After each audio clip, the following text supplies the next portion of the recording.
하나님 말씀 함께 보도록 하겠습니다.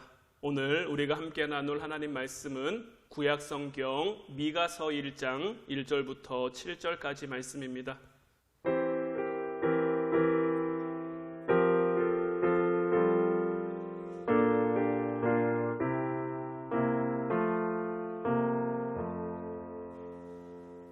오늘 말씀 제가 봉독하도록 하겠습니다. 유다의 왕들 요담과 아하스와 히스기야 시대에 모레셋 사람 미가에게 임한 여호와의 말씀, 곧 사마리아와 예루살렘에 관한 묵시라. 백성들아, 너희는 다 들을지어다. 땅과 거기에 있는 모든 것들아, 자세히 들을지어다. 주 여호와께서 너희에게 대하여 증언하시되 곧 주께서 성전에서 그리하실 것이니라. 여호와께서 그의 처소에서 나오시고 강림하사 땅의 높은 곳을 밟으실 것이라. 그 아래에서 산들이 높고 골짜기들이 갈라지기를 불 앞에 밀초 같고 비탈로 쏟아지는 물 같을 것이니 이는 다 야곱의 허물로 말미암음이요 이스라엘 족속의 죄로 말미암음이라. 야곱의 허물이 무엇이냐? 사마리아가 아니냐? 유다의 산당이 무엇이냐? 예루살렘이 아니냐? 이러므로 내가 사마리아를 들의 무더기 같게 하고 포도심을 동산 같게 하며 또 그 돌들을 골짜기에 쏟아내리고 그 기초를 드러내며 그 새긴 우상들은 다 부서지고 그 음행의 갑은 다 불살라지며 내가 그 목상들을 다 깨뜨리리니 그가 기생의 값으로 모았은즉 그것이 기생의 값으로 돌아가리라. 아멘. 할렐루야. 오늘도 하나님의 크신 은혜와 사랑이 여러분들 가운데 충만히 임하기를 주님의 이름으로 축원해드립니다. 우리 옆에 있는 분들과 인사 나누도록 하겠습니다. 더 사랑하겠습니다.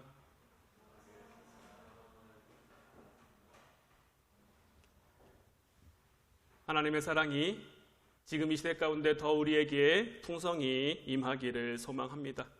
우리가 성경을 읽을 때 먼저 그 성경을 쓴 저자가 누군지를 아는 것이 매우 중요합니다. 그래야 우리가 오해하지 않고 말씀을 정확하게 이해할 수 있기 때문이죠. 오늘 우리가 함께 본 이 미가서는 미가가 쓴 책인데, 미가는 구약에 정말 흔하게 나오는 이름 가운데 하나예요. 구약에만 동명이인이 14사람이나 됩니다. 그는 53년 동안 요담, 아하스, 히스기야 왕 때에 활동한 선지자예요.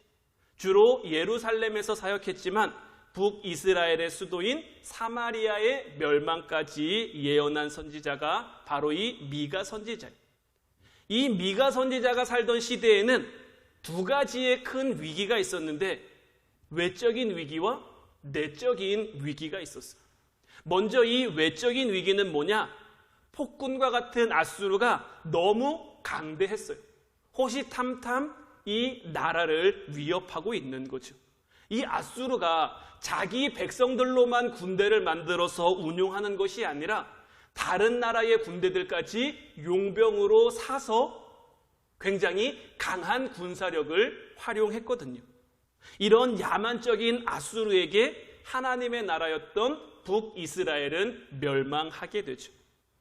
이렇게 외적으로 위기가 심각한 가운데 내적으로도 문제가 굉장히 많이 골마 있었어요. 신앙적인 갈등도 있었고요. 도덕적인 타락도 있었고요.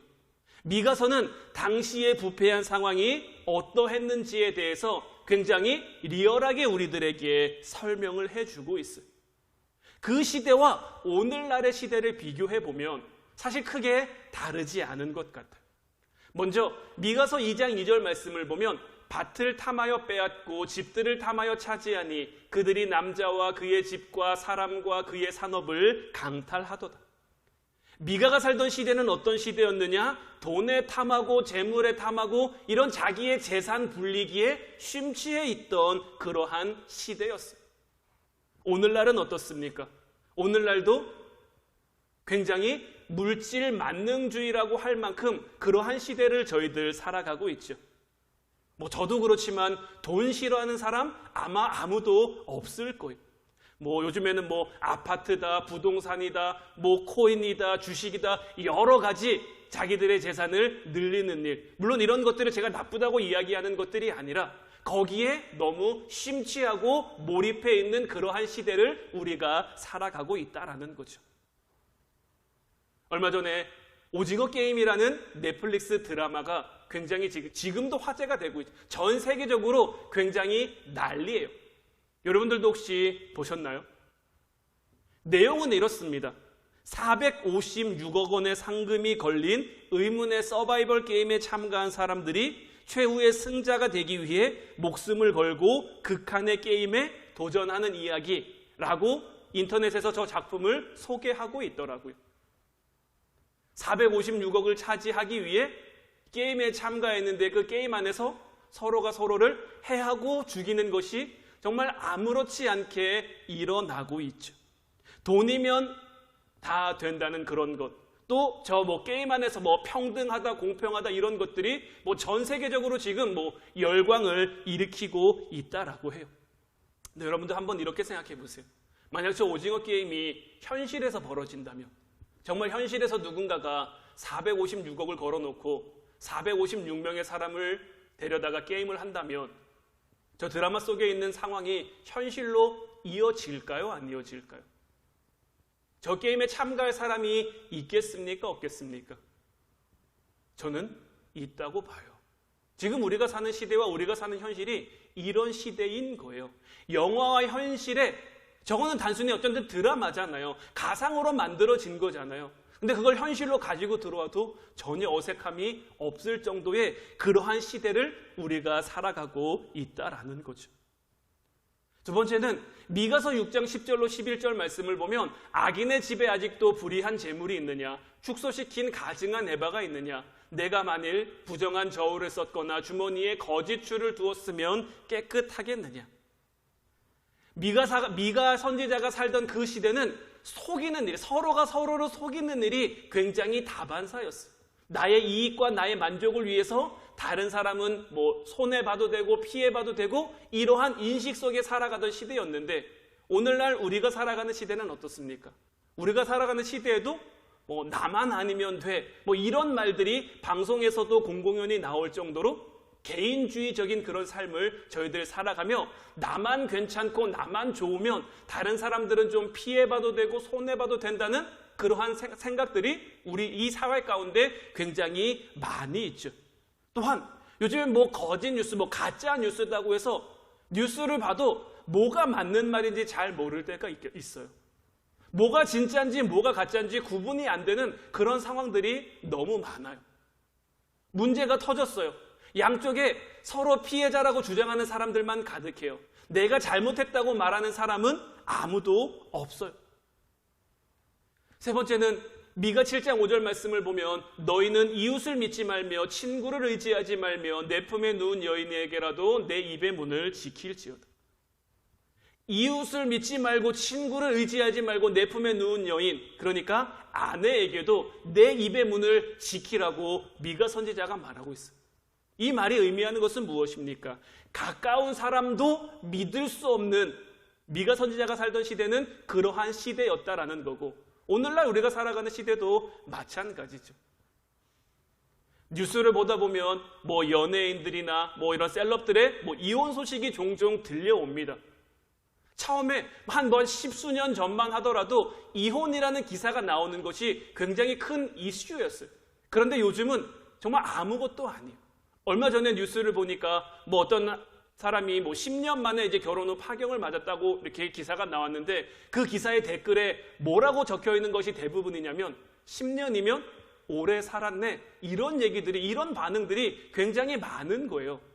처음 결혼할 때는 평생을 함께 하겠다고 약속하고 서로 사랑하는 마음을 가지고 결혼했는데 10년 살고 와 많이 살았네, 이렇게 평가받는 시대가 오늘날 우리들의 시대인 거고, 부모와 자식 사이에서도, 형제와 형제 사이에서도 서로를 믿지 못하고 재산 때문에, 여러 가지 문제 때문에 다투고 심지어는 죽고 죽이는 일들도 굉장히 심심찮게 일어나고 있죠. 정말 믿을 만한 사람이 없는 것. 이런 세상 속에서 우리를 바라보면 그래도 우리는 참 복된 사람인 거예요. 때로는 저도 저희 집사람이랑 문제가 생길 때도 있고 갈등이 생길 때도 있지만 그래도 믿음 안에서 그 갈등 잘 해결해 가고 문제 잘 풀어가고 같이 기도하면서 살아갈 수 있다는 것, 그래도 고민을 함께 나누고 좀 의지할 수 있는, 때로는 내 눈에 안 차 보일 수도 있고 내 마음에 안 들 수도 있지만 그거는 뭐 집사람이 저를 바라봤을 때도 마찬가지겠죠. 서로가 서로에게 그런 마음이 들 때도 있지만 그럼에도 이렇게 함께 등을 맞대고 살아갈 수 있도록 우리의 가정을 하나님이 지켜주신 것만으로도 우리는 참 복이다라고 생각할 수 있는 것. 네 번째는 미가서 3장 1절로 3절 말씀을 보면 내가 또 이르노니 야곱의 우두머리들과 이스라엘 족속의 통치자들아 들으라. 정의를 아는 것이 너희의 본분이 아니냐. 너희가 선을 미워하고 악을 기뻐하여 내 백성의 가죽을 벗기고 그 뼈에서 살을 뜯어 그들의 살을 먹으며 그 가죽을 벗기며 그 뼈를 꺾어 다 지기를 냄비와 솥 가운데에 담을 고기처럼 하는도다 라고 되어 있어요. 요사이 화천대유라는 말이 굉장히 화제죠. 정확한 내용은 저도 잘 모르겠어요. 누구 말이 맞는지 알 수가 없어요. 서로를 향해 나를 세우고 있고 분명히 그들 가운데 잘못한 사람은 있을 거예요. 부당하게 이익을 취한 사람도 있을 거예요. 그런데 누구 말이 맞는지는 모르겠어요. 권력을 잡으면 힘이 생기면 좀 타락하는 그러한 시대, 미가 선지자가 살던 시대도 그랬지만 오늘날 우리가 사는 시대도 마찬가지죠. 마지막으로 정말 안타까운 것은 뭐냐? 미가서 7장 4절 말씀을 보면 그들의 가장 선한 자라도 가시 같고 가장 정직한 자라도 찔레 울타리보다 더하도다. 그들의 파수꾼들의 날 곧 그들 가운데에 형벌의 날이 임하였으니 이제는 그들이 요란하리로다. 미가 선지자가 살던 시대에 어떤 일들이 있었느냐? 선하고 정직한 사람들마저도 그 시대의 악함 가운데 나를 세울 수밖에 없는 것. 자기 울타리를 쳐놓고 누가 자기를 공격하지 못하도록 정말 방어적인 삶을 살아갈 수밖에 없는 그런 시대인 거죠. 오늘날 우리들의 모습은 어떻습니까? 우리들의 모습 가운데도 이런 것들이 있지 않습니까? 나를 좋아해 주는 사람은 좋은데 나를 미워하는 사람, 나를 좋아해 주지 않는 사람을 향해서는 나를 세우고 예민하고 누구나 할 것 없이 이런 모습 가운데 우리가 살아갈 수밖에 없음을, 미가 선지자가 살던 시대에도 그랬지만 오늘날 우리들이 살아가는 이 시대 역시 마찬가지다라는 것. 시대는 달라졌지만, 시대의 모습은 달라졌지만 사람들의 모습은 그때나 지금이나 변한 게 없어요. 그때나 지금이나 달라진 것이 없어요. 세상을 살아가는 사람들의 모습은 그때나 지금이나 여전히 마찬가지예요. 모습만 달라지고 형태만 달라졌을 뿐이지 세상은 세상이에요. 그 가운데 우리는 선택받은 그리스도인의 모습으로 살아갈 수 있어야 하는 것. 우리는 분명히 예수님을 만났습니다. 여러분들 예수님 만나셨죠? 예수님 안 만나고 이 자리에 계신 분은 없다고 저는 생각을 하고 그렇게 믿어요.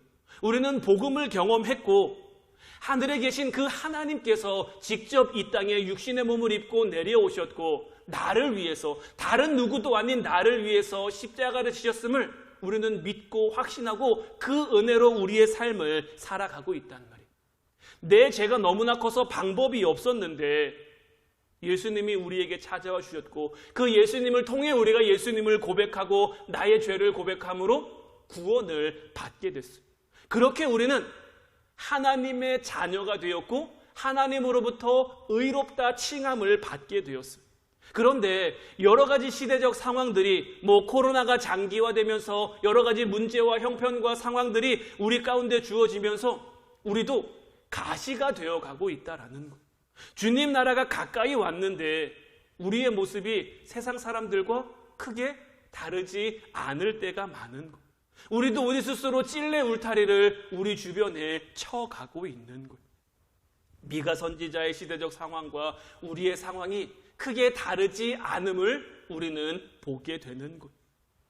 이런 시대 가운데 하나님께서 미가 선지자를 우리에게 보내신다면, 이 시대 가운데 보내신다면 하나님께서는 미가 선지자를 통해 우리에게 어떤 메시지를 전할까? 그 시대에 미가 선지자를 통해 주신 하나님의 그 메시지를 통해서 저와 여러분들이 그 하나님의 마음, 하나님의 뜻을 깨닫는 시간을 오늘 함께 나누기를 원해요. 하나님께서 그 시대 가운데 미가 선지자를 통해 주신 첫 번째 메시지는 뭐냐? 나는 여전히 일하고 있다라는 거예요.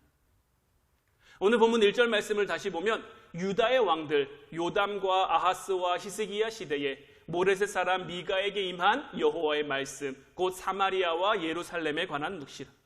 미가는 아주 분명하게 내가 지금 전하는 말이 내 말이 아니라 하나님의 말씀임을 분명하게 명시하고 있어요. 내가 전하는 말이 내 생각으로 하는 말이 아니라 내 마음으로 하는 말이 아니라 자기는 그저 하나님의 말씀을 전하는 전달자라는 거죠. 신약 성경을 보면 4권의 복음서가 있죠. 마태복음, 마가복음, 누가복음, 요한복음. 이 각각의 복음서들은 마태와 마가와 누가와 요한이 어떤 자기의 신학적인 그 내용을 가지고 쓴 복음서예요. 마태가 쓴 복음서여서 마태복음인 거고 요한이 쓴 복음서여서 복음서인 거예요. 그런데 이 4복음서를 가만히 보면 빨간색으로 기록된 구절들이 있죠. 이 빨간색은 왜 빨간색으로 기록됐죠?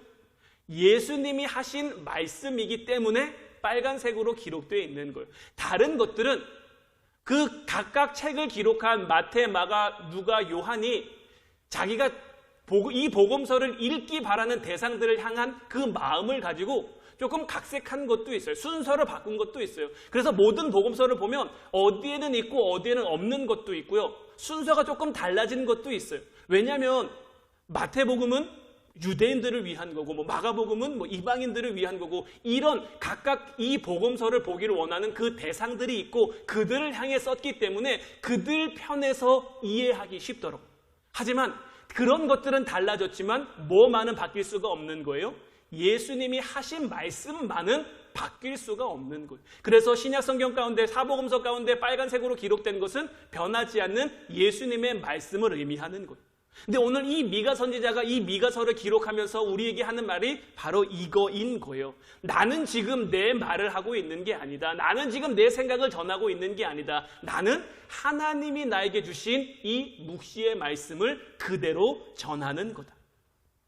코로나 시대를 우리가 지금 굉장히 오랜 시간 보내면서 많이 지치기도 했고 좀 많이 불안하기도 하고 위축되어 있는 것이 사실이에요. 그래서 이런 시대 가운데 하나님이 지금은 숨어 계신 것처럼 여겨질 때도 있는 거예요.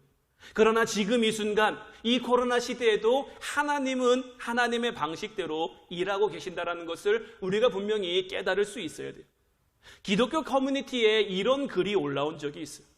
실질적 도움을 줄 수 있는 신이 필요합니다. 희생만 요구하는 신은 죽은 신입니다. 라는 글이 올라온 적이 있어요. 여러분들은 이 글이 어떻게 느껴지시나요?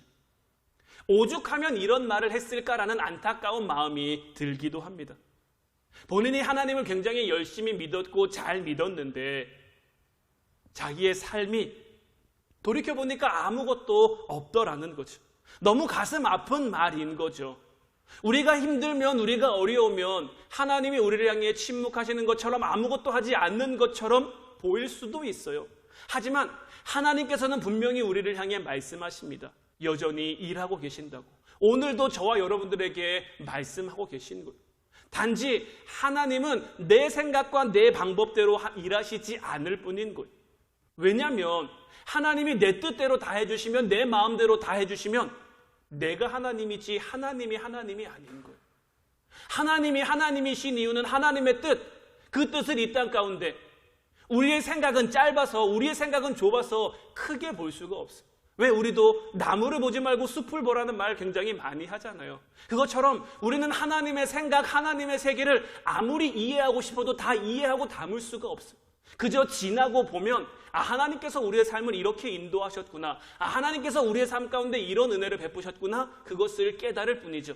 이렇게 깨달았던 경험들이 우리의 삶에 어떤 믿음의 걸음들이 돼서 우리의 믿음이 자라고 우리의 믿음들이 성장하는 거죠. 지금 우리의 삶이 힘들지만 지난 우리의 믿음, 하나님께서 나에게 주신 믿음을 보니까 이때도 하나님이 역사하실 거야. 이때도 하나님이 일하실 거야. 그런 의지로 하나님을 붙잡을 수 있게 하는 거죠. 여러분들이 이 말을 어떻게 생각하실지는 잘 모르겠습니다만은 우리에게 가장 큰 축복은 뭐냐? 내가 기도한 걸 다 응답해 주시지 않는 거예요.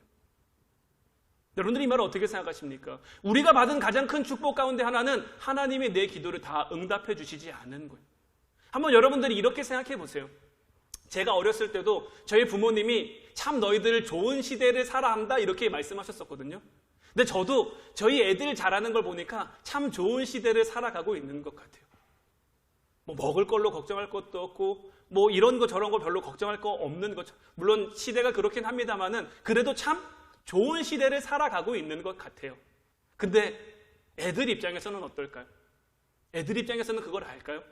저도 제가 어렸을 때 저희 어머니 아버지가 저한테 참 좋은 시대 너 살아가는 거야 이렇게 얘기할 때마다 뭔 소린가, 참 나도 힘든데 나도 어려운데 이런 마음 많이 가졌었거든요.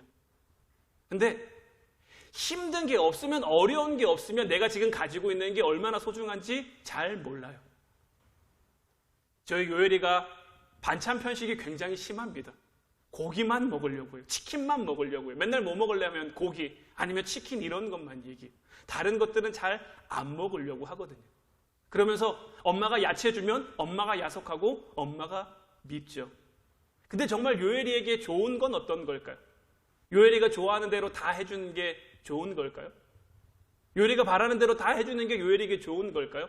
아직 요엘이의 짧은 생각 속에서는 뭐가 좋은 거고 뭐가 자기한테 더 유익한 건지 몰라요.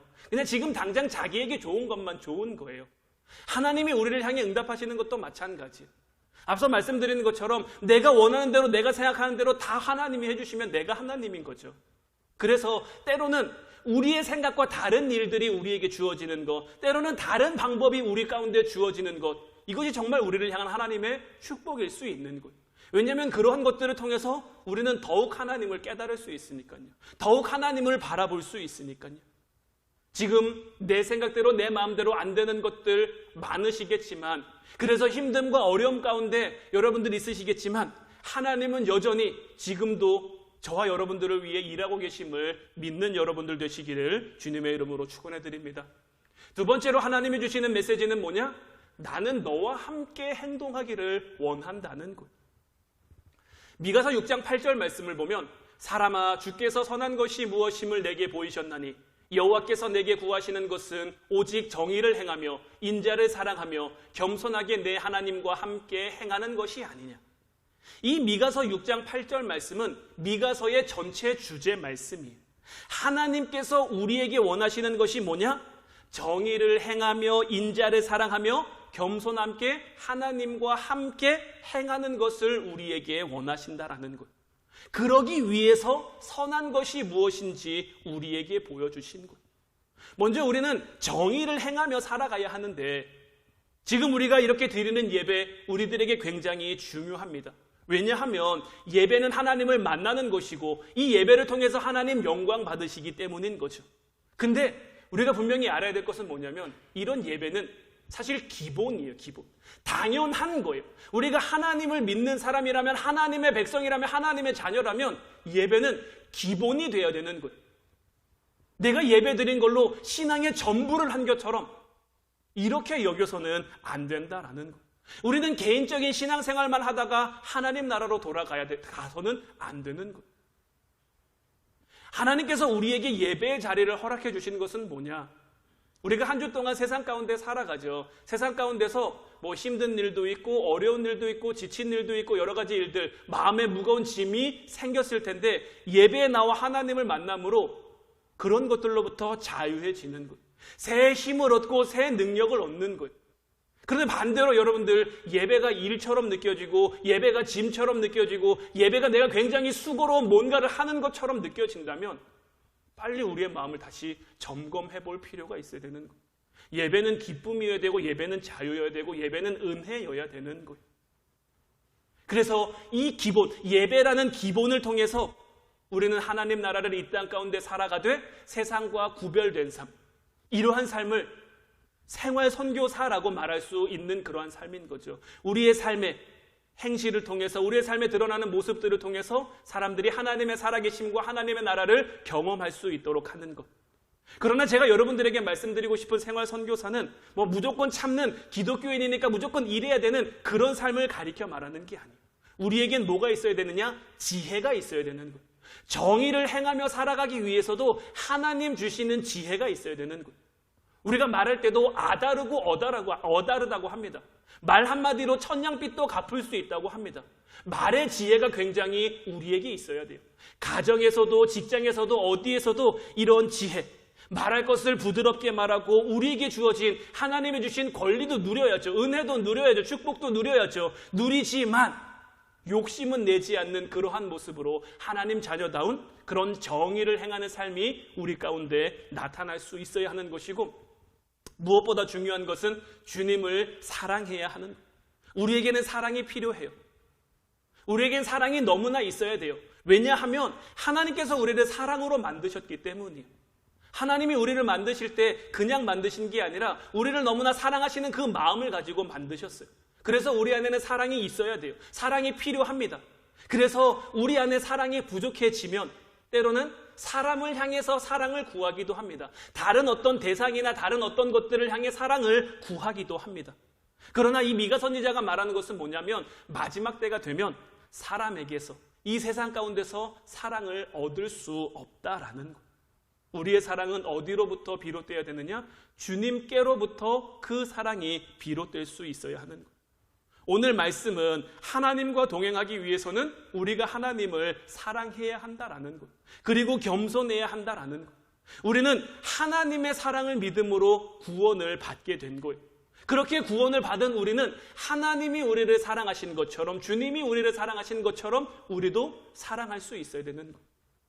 주님께서 이 세상의 모든 율법을 두 가지로 압축하셔서 말씀하셨죠. 먼저는 내 마음을 다하고 뜻을 다하고 힘을 다해 내 하나님 아버지를 사랑하라는 것. 그리고 두 번째는 내 이웃을 내 몸과 같이 사랑하라는 것. 결국 모두를 사랑하는 삶을 살아가라는 거예요. 그런데 모두를 사랑하는 그 삶, 어떻게 가능합니까? 살다 보면 나랑 같이 사는 아내가 미울 때도 있는데, 자식이 미울 때도 있는데, 우리가 가진 사랑은 부족해요. 한계가 있어요. 내 감정에 따라, 내 마음에 따라 너무 많이 흔들려요. 하지만 그 사랑을 이길 수 있는 사랑은 뭐냐? 주님이 우리에게 주신 사랑인 거예요. 그 사랑으로 우리가 이 땅을 살아갈 때, 비록 세상 가운데 우리가 잘 살지 못할 수는 있어요. 어렵고 힘들게 살 수는 있어요. 하지만 우리가 주님을 사랑할 때 바르게 살 수 있고, 주님이 주시는 은혜 가운데 평안하고 기쁘고 행복한 삶을 살아갈 수 있게 된다라는 거죠. 주님께서는 미가 선지자를 통해 오늘날 우리들에게도 이 두 가지의 메시지를 전하고 계신 것. 나는 여전히 일하고 있다는 것. 그리고 우리와 함께 하고 싶으시다는 것. 그리고 마지막 세 번째로 주님께서 미가 선지자를 통해 주시는 메시지는 뭐냐? 회개는 반드시 해야 한다라는 거예요. 하나님의 속성은 죄를 그냥 두실 수 없어요. 하나님이 우리의 마음을 이해하시더라도, 하나님이 우리의 마음에 공감하시더라도, 그래서 우리의 상황을 그래 그럴 수도 있지, 그래 어쩔 수 없겠지, 그렇게 하시더라도 우리 안에 있는 죄의 문제는 반드시 해결돼야만 하는 거예요. 죄에 있는 자는 하나님 앞에 나아갈 수가 없는 거예요. 오늘 보면 6절 말씀을 보면, 이러므로 내가 사마리아를 들의 무더기 같게 하고 포도심을 동산 같게 하며 또 그 돌들을 골짜기에 쏟아내리고 그 기초를 드러내며. 미가 선지자를 통해, 또 다른 선지자들을 통해 이스라엘을 향해, 남유다를 향해 하나님은 수없이 경고하셨어요. 너희가 돌이켜야 된다. 너희가 너희의 자리를 지켜야 된다. 너희들 믿음의 본질을 기억해야 된다. 수없이 경고하고 또 경고하셨는데, 북이스라엘도 남유다도 그 하나님 경고의 말씀을 제대로 듣질 못했어요.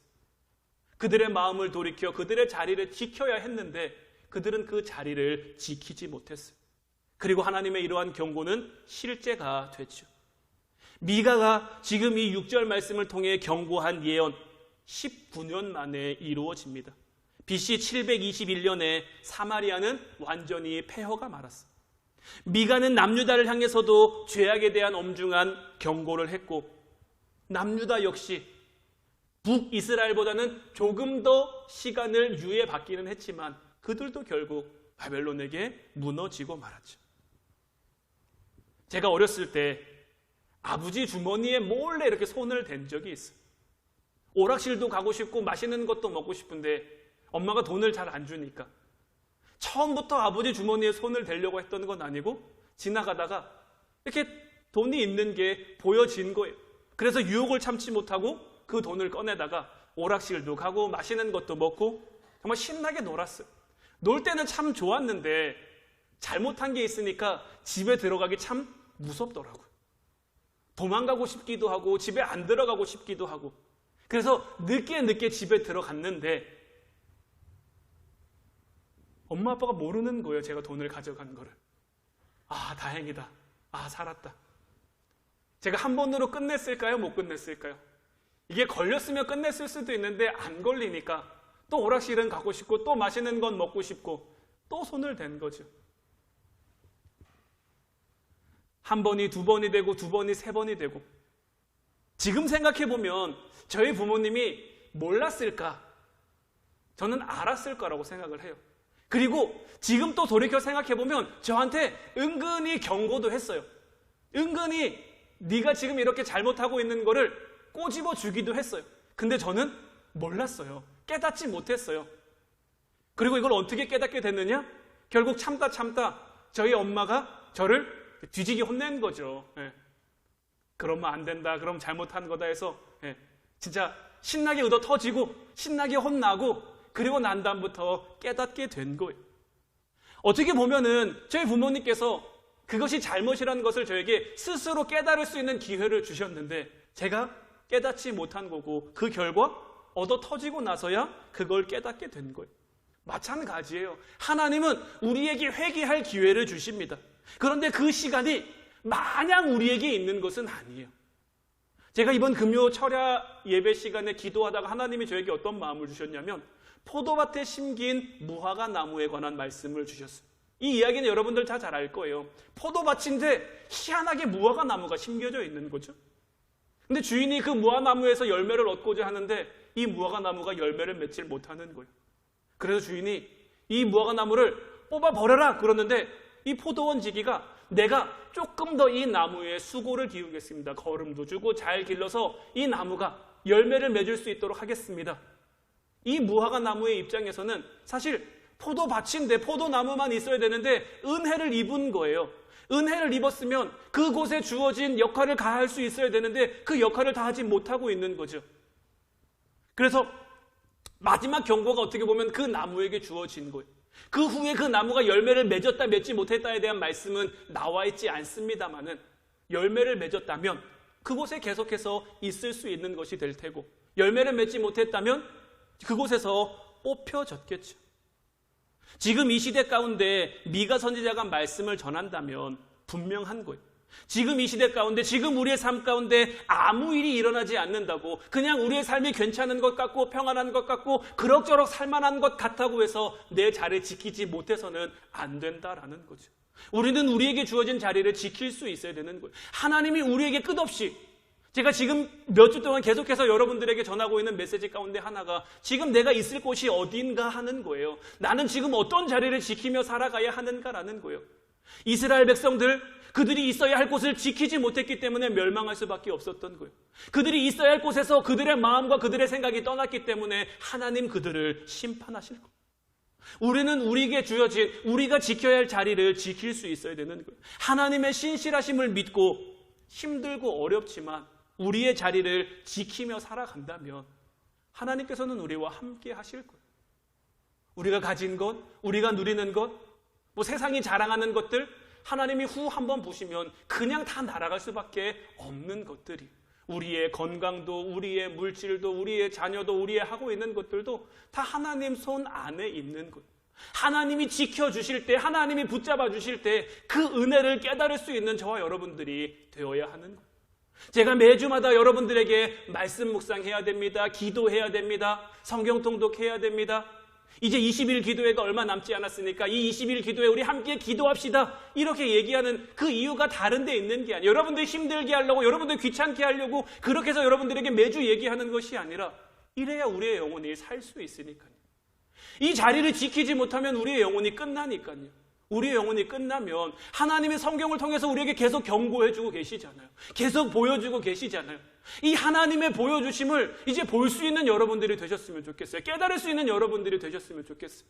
그 하나님의 마음 가운데, 그 하나님 마음에 하나님만 우리의 상황에 공감해 주시는 것이 아니라 우리도 이제 하나님 마음에 공감하면서 하나님 사랑 깨달으면서 우리에게 맡겨진 본분, 우리에게 맡겨진 자리 지키면 우리 주님께서 얼마나 좋으신 분이냐면 먼저 그의 나라와 그의 의를 구하면 당연한 건데 우리가 마땅히 해야 할 건데 우리에게 있어야 할, 우리에게 필요한, 우리의 삶에 주어져야 할 모든 것을 더해 주신다라는 것.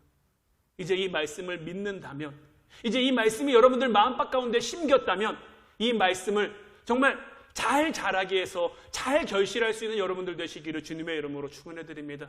이제 하나님의 은혜가 여러분들의 삶을 통해, 우리 가정을 통해, 우리 교회를 통해 30배, 60배, 100배 모두가 힘들다고 말하는 이때에 정말 풍성한 결실로 하나님께는 영광 돌리고 이 땅 가운데 저희들의 삶 가운데는 충만함과 풍성함이 될 수 있기를 주님의 이름으로 축원해 드립니다. 기도하겠습니다.